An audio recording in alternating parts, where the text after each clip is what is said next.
যেহেতু সামনেই পয়লা বৈশাখ, তাই একটু মার্কেটে যাব বলে রেডি হয়ে নিয়েছি।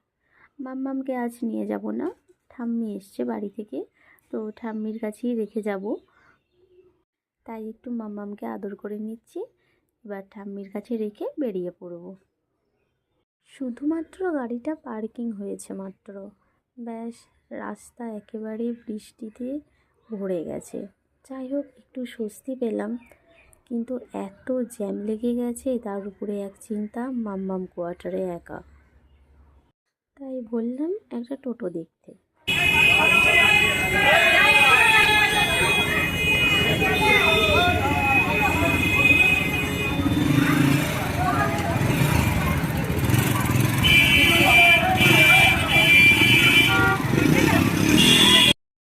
যেহেতু এখনও বৃষ্টি থামেনি, তাই আমি টোটো করে কোয়ার্টারে চলে যাচ্ছি। ওকে বললাম বৃষ্টি থামলে বাইকটা নিয়ে আসতে।